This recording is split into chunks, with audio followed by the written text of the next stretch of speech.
Assalamualaikum warahmatullahi wabarakatuh. Halo cendekiawan muda, kembali lagi di podcast Universitas Muhammadiyah Sukabumi, Voice Me Umi Bersuara. Dan tentunya saya hari ini di episode kali ini nggak sendiri karena sudah bersama saya yaitu Dekan Fakultas Kesehatan. Halo Pak, apa kabar? Halo, Pak, kabar baik. Alhamdulillah ya Pak. Alhamdulillah baik. Mungkin boleh perkenalan dulu Pak. Ya, terima kasih. Assalamualaikum warahmatullahi wabarakatuh. Saya Irawan Danismaya, Dekan Fakultas Kesehatan dari Universitas Muhammadiyah Sukabumi. Oke. Pak, ngomong-ngomong udah berapa lama nih Pak jadi dekan di Fakultas Kesehatan? Kalau di dekanan ini baru 1 tahun kurang. Oh, baru satu tahun kurang, tapi menjadi pendidik sudah dari tahun 98. Sudah di Berarti udah cukup lama ya Pak? Sangat lama bagi ukuran seusia di bidang ini. Gitu Dan bahkan Umi pun berdiri kan 2003 ya Pak? Ya. Berarti sebelum Umi ada sudah menjadi pendidik ya Pak? Pendidik di bidang keperawatan. Keperawatan. Keren sekali Pak. Nah, ngomong-ngomong tentang Fakultas Kesehatan Pak, nah di Fakultas Kesehatan sendiri jurusannya tuh ada apa aja sih Pak? Kebetulan di Fakultas Kesehatan Universitas Muhammadiyah ini kita punya 1 jurusan saja, yaitu keperawatan bidang keilmuannya. Tetapi jenjangnya ada 3, jenjang diploma untuk 3 tahun, kemudian jenjang sarjana untuk 4 tahun, dan jenjang profesi untuk 1 tahun. Jadi ada 3. Jadi kalau untuk jurusan keperawatan tapi jenjangnya ada 3 jenjang. Ya. Oke, jadi buat cendekiawan muda ataupun teman-teman yang sekarang kelas 12 nih yang mau masuk jurusan kesehatan atau keperawatan di Universitas Muhammadiyah Sukabumi, bisa banget nanti kalaupun misalkan udah masuk ke sarjana bisa lanjut ke profesi ya Pak di Universitas Muhammadiyah Sukabumi gitu. Nah Pak, tadi kan tentang jenjangnya ada 3 ya Pak. Nah kalau belajarnya sendiri nih Pak dari 3 jenjang itu apakah beda atau gimana Pak? Semuanya cara belajarnya sama. Jadi belajar teori dan belajar praktek. Cuman bedanya di bobot aja. Oh, di bobot. Kalau yang diploma 3 sekitar 60%-nya itu adalah praktek dan 40%-nya teori. Tapi kalau yang sarjana 60%-nya teori, 40%-nya praktek. Kalau yang profesi 100% praktek semua. Gitu. Itu bedanya. Itu bedanya Pak. Ya. Nah kalau dari segi pembelajarannya sendiri nih Pak, kalau keperawatan tuh sebenarnya belajarnya apa aja sih Pak? Dan kalau yang saya tahu gitu, saya pernah baca bahwa keperawatan juga ternyata ada spesialisasinya Pak. Ya. Gitu. Nah mungkin bisa diceritakan Pak kalau keperawatan di UMI itu belajarnya apa aja dan apakah ada spesialisasinya itu? Ya, jadi kita ngobrolin contoh aja ya biar tergambar. Kalau hos dicubit, rasanya pasti sakit. Bener Pak. Obat sakit itu ada untuk menurunkan sakit. Dan biasanya akan diberikan dosis obat yang sama oleh yang ahlinya di bidang pengobatan. Dosisnya sama. Apalagi kalau usianya sama, berat badannya sama. Tapi seorang perawat akan peduli kepada bagaimana merespon, membantu seseorang yang dicubit tadi, karena respon sakit tiap orang kan berbeda-beda. Mungkin ada hanya yang meringis saja, ada yang sampai menjerit, ada yang sampai pingsan. Nah kita itu memperlakukan orang yang sama-sama dicubit tetapi dengan perlakuan yang berbeda. Kira-kira kebayang itulah ya. Sehingga kita akan berhadapan dengan banyak ragam orang yang berespon berbeda terhadap penyakit yang sama. Penyakitnya sama tipes, panas badannya sama, tetapi reaksi orangnya beda-beda. Ada yang sampai pingsan, ada yang mual muntah, ada yang anteng saja gitu ya. Ada yang sampai dehidrasi. Nah itu yang akan menjadi fokus perawat, dan sehingga belajarnya adalah belajar menangani respon orang yang berbeda-beda akibat satu kondisi kesehatan yang berubah gitu. Kalau perawat. Kalau tadi terkait spesialisasi gitu Pak, gimana Pak? Spesialisasi itu akan dimulai ketika dia kuliah ke jenjang S2. Oh, S2. S2 keperawatan. Kalau S1 keperawatan itu disebutnya perawat generalis. Nah, kalau sudah masuk ke S2 baru ada kekhususan, perawat yang khusus menangani pasien-pasien anak, perawat yang khusus menangani pasien-pasien dewasa, perawat yang khusus menangani pasien-pasien ibu menangani pasien-pasien lansia, menangani pasien-pasien gawat darurat. Nah itu jadi spesialisasinya ada nanti setelah S2.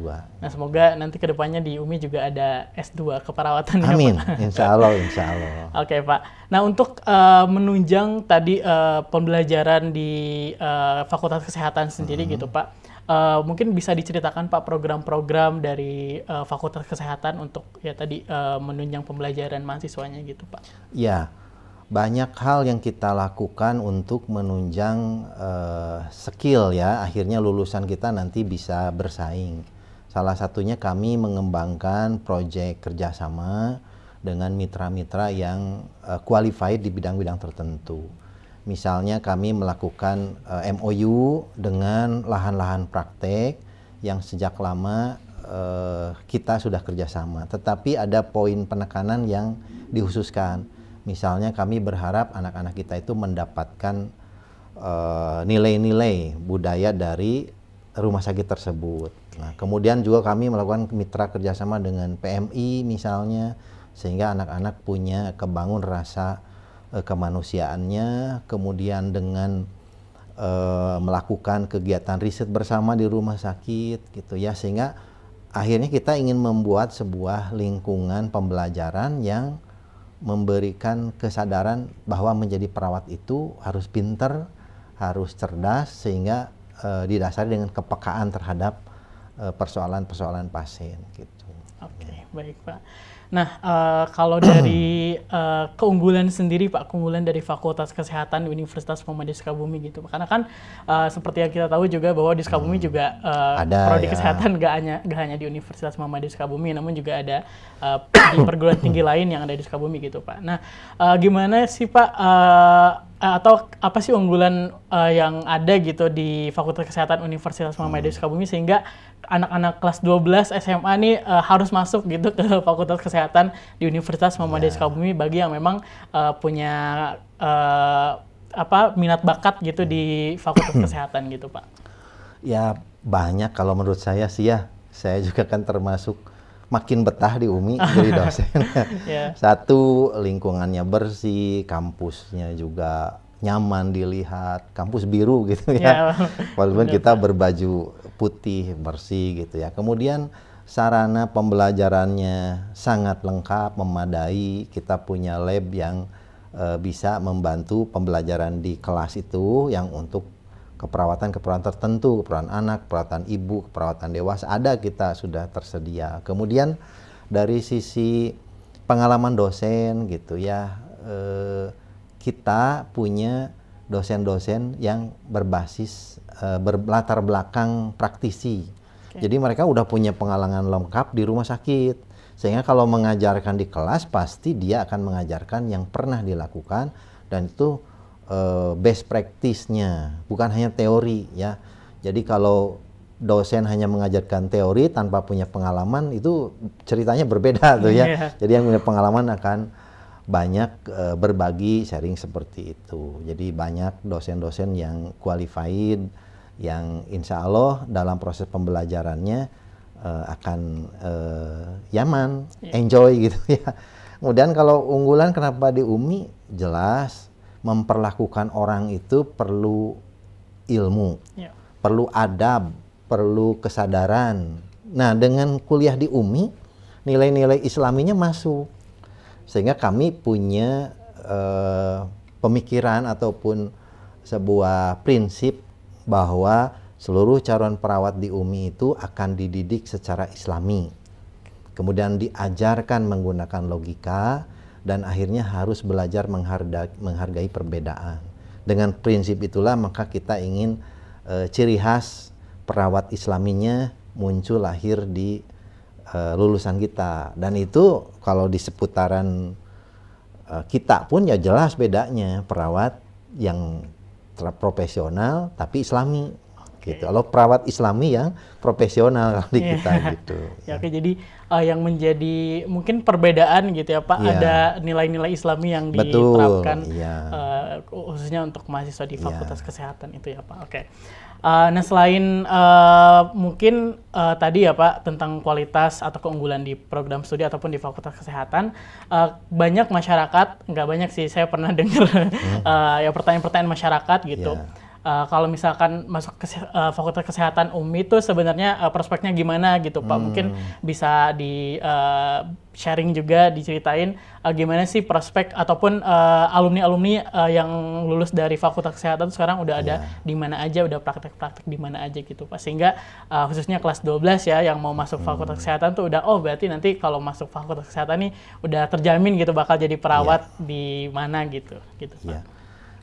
Mungkin kalau ngukur pada ukuran sukses sangat relatif ya, tapi kalau patokannya sukses tidak nganggur, cepat bekerja, yaitu pilihannya di keperawatan ini ya, cepat bekerja. Kalau mau cepat sekali kerja, ambil yang 3 tahun, jadi begitu lulus kerja. Kalau ingin menjadi sekaligus yang S1 ya 5 tahun yang S1-nya gitu, sama-sama kerja. Tempat kerjanya itu beragam dari klinik, rumah sakit, baik di dalam maupun di luar negeri. Ada alumni D3 kita yang sudah bekerja di Jepang, sudah bekerja di Arab Saudi. Memang perbedaannya adalah mereka hanya butuh kecakapan bahasa ya, bahasa Inggris yang bagus, bahasa Jepang yang bagus, itu yang perlu ada IPOT sendiri untuk membekali diri. Tetapi rata-rata masa tunggu bekerja itu kurang dari 3 bulan. Belum di wisuda aja sudah ada yang meminta, dan alhamdulillah dengan jejaring kita banyak yang meminta untuk lulusan-lulusan kita. Ada gak yang belum bekerja, akhirnya bisa kita salurkan gitu. Jadi bedanya kalau yang D3 kerjanya itu harus berkelompok. Kalau lulusan yang S1 dia bisa kerja mandiri, bisa praktek mandiri. Itu bedanya itu aja. Mungkin saya pengen tahu lebih detail tadi Pak. Ternyata kan alumni Fakultas Kesehatan tidak cuman bekerja di Indonesia aja, ternyata ada yang ke luar negeri ya Pak. Mungkin bisa diceritakan sedikit Pak, itu kalau yang ke luar negeri itu apakah memang kayak program kerjasama atau memang dia apply sendiri atau gimana tuh Pak? Ya, ada beberapa mitra yang sudah kita kerjasama. Misalnya untuk penempatan di Jepang. Kemudian untuk penempatan di Arab Saudi, ada Arab mitra Saudi Arab juga Saudi ada.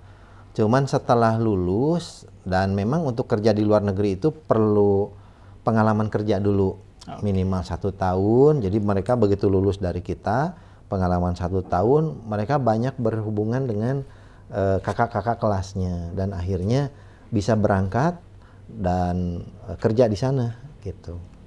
Ya, jadi buat teman-teman nih yang masih meragukan gitu mau masuk Fakultas Kesehatan, ayo segera masuk, karena teman-teman nanti ketika udah masuk banyak banget kesempatan yang bakal didapat ya, salah satunya nanti bisa berjejaring dan bisa bahkan kerja sampai ke luar negeri begitu ya Pak.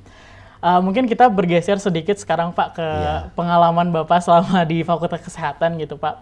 Ada nggak sih selama menjabat sebagai dekan atau mungkin menjadi dosen gitu Pak, pengalaman-pengalaman yang berkesan ataupun pengalaman-pengalaman yang unik gitu yang bisa diceritain Pak di podcast ini gitu? Ya, jadi kalau kami kebetulan aktif juga di organisasi profesi ya.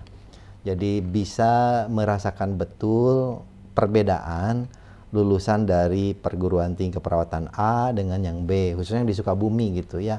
Dan saya mengalami betul bedanya yang di UMI seperti apa. Yang tadi kita itu sebenarnya sangat dominan menonjol di aspek perilaku, aspek sikap gitu. Banyak yang terkesan alumni terhadap alumni kita itu karena terkenal empati, care itu ya, peduli, perhatiannya itu dapet gitu.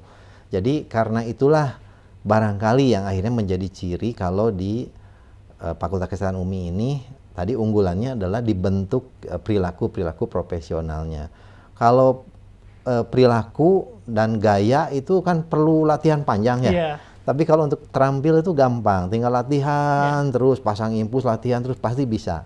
Tapi kalau udah kepribadian, kalau tidak dari awal itu akan sangat susah gitu ya. Sehingga pengalaman saya ketika jadi dosen, saya sih tetap akan menggiring tadi cara berpikirnya supaya berpikir sebagai seorang profesional. Kalau terampil mah nanti pasti akan kasamper tercapai pada saat sambil bekerja gitu. Itu yang pastinya. Oke, baik Pak. Mungkin kita sedikit bergeser lagi ke pertanyaan selanjutnya. Bapak kan selaku praktisi kesehatan, akademisi kesehatan juga gitu Pak. Nah, menurut Bapak nih, pandangan Bapak terhadap kesehatan anak muda saat ini bagaimana Pak? Karena kan penonton kita juga penonton podcast UMI ini rata-rata anak muda juga gitu Pak. Jadi mungkin Bapak bisa sedikit sharing gitu Pak terkait isu-isu kesehatan, khususnya kesehatan anak muda saat ini Pak. Perawat bagian dari banyak jenis, ada 14 jenis tenaga kesehatan yang memang dibentuk untuk turut berkontribusi bagi kesehatan bangsa Indonesia. Kasarnya kan begitu ya. Tapi yang sangat mengkhawatirkan zaman sekarang adalah banyak penyakit yang muncul karena gaya hidup. Apalagi kalau ngobrolin teman-teman anak muda ini kan ya. Kafe-kafe kopi banyak di mana-mana. Males bergerak, nongkrong di kafe. Yang dipesan minuman yang manis-manis. Ya, wajahnya sih nggak tambah manis. Tapi tubuhnya, kadar gulanya menjadi tambah tinggi. Akhirnya muncullah penyakit-penyakit dari mulai diabetes mellitus, darah tinggi. Masih banyak anak muda yang sekarang sudah mengalami darah tinggi. Dan mungkin kalau sudah dewasa kita kenal juga penyakit stroke. Nah, itu berhubungan betul dengan perubahan gaya hidup di kita. Ditunjang dengan media sosial, kalau teknologi ya, kalau kita tidak bisa menyaring dengan baik, banyak info-info kesehatan yang menyesatkan. Jadi begitu kena masalah ginjal misalnya, minum obat ramuan ini bukan tambah baik ginjalnya, tambah buruk karena dia mengambil obat jenis-jenis herbal yang ternyata malah merusak ginjalnya. Nah, itu kan perlu disaring, perlu diluruskan sehingga setiap tenaga kesehatan khususnya perawat harus terampil untuk melakukan edukasi kesehatan. Sehat itu murah, kalau udah sakit jadi mahal gitu ya. Bener, Pak. Sehingga di sanalah tadi harus ada perubahan bagaimana peran-peran tenaga kesehatan itu untuk mengimbangi tadi ya. Udah malas bergerak, semua didapat dengan pesanan GoFood pun datang sendiri gitu ya, nggak usah jalan, olahraga jalan, makannya yang manis-manis, ya itulah penyakit-penyakit yang sekarang sedang tren, termasuk juga demam berdarah, mewabah lagi, itu semua karena perilaku ya, ketidaktahuan barangkali tentang cara-cara mencegah penyakit. Oke. Ya, jadi untuk cendikiawan muda yang nonton ya, kita udah ada Pak Dekan di sini Fakultas Kesehatan yang udah expert di bidang kesehatan. Tadi juga disampaikan bahwa ternyata gaya hidup yang sangat mempengaruhi ya terkait kesehatan kita di era sekarang gitu ya Pak. Nah mungkin Pak terakhir kayaknya Pak, ada nggak pesan untuk baik itu untuk generasi muda atau mungkin untuk teman-teman di Fakultas Kesehatan yang sekarang lagi nonton gitu Pak? Ya, dunia kesehatan itu sangat luas, sangat dinamis, sangat cepat berubah. Perubahan yang paling mendasar adalah tadi kita di zaman disrupsi, semua terkendalikan oleh teknologi informasi, dan banyak pekerjaan-pekerjaan di bidang kesehatan pun sudah tergantikan oleh teknologi, misal pembedahan oleh robot gitu ya. Tapi merawat orang itu harus pakai hati, dan hati itu nggak bisa digantikan oleh alat apapun. Kepedulian itu, sehingga kalau ada adik-adik yang punya jiwa menolong, jiwa peduli, atau minimal ingin tahu bagaimana menolong diri sendiri di bidang kesehatan, jangan ragu ambil kuliah di bidang kesehatan. Cuman kalau keperawatan itu areanya adalah area yang langsung berhubungan dengan orang. Hanya satu-satunya profesi kesehatan yang mendampingi pasien 24 jam cuman perawat. Karena itulah dengan kita terus berinteraksi dengan pasien, banyak pengalaman hidup. Insya Allah ketika pasiennya cerewet, kita tambah sabar. Pasiennya marah, kita tahu bagaimana orang marah. Kalau udah terampil begitu, dalam kehidupan sosial pun kita akan sukses. Jadi mari bergabung di kampus UMI, pilih program studi keperawatan. Mau yang cepat 3 tahun, mau yang 5 tahun kita punya gitu. Oke, baik. Tadi terima kasih Pak udah memaparkan tadi sangat luar biasa ya. Tadi kita sudah membahas mulai dari tadi sampai kayak ke gaya hidup juga dan sebagainya. Untuk itu mungkin kita akhiri perbincangan kita pada episode kali ini. Terima kasih banyak Pak sudah hadir di podcast Universitas Muhammad Iskandar. Baik, terima kasih kembali Pak. Baik, cendekiawan muda, demikian episode kali ini. Dan terima kasih sudah menonton. Jangan lupa untuk subscribe, share, like, dan juga komen. Saya Khalil Muhammad Gibran pamit undur diri. Wassalamualaikum warahmatullahi wabarakatuh.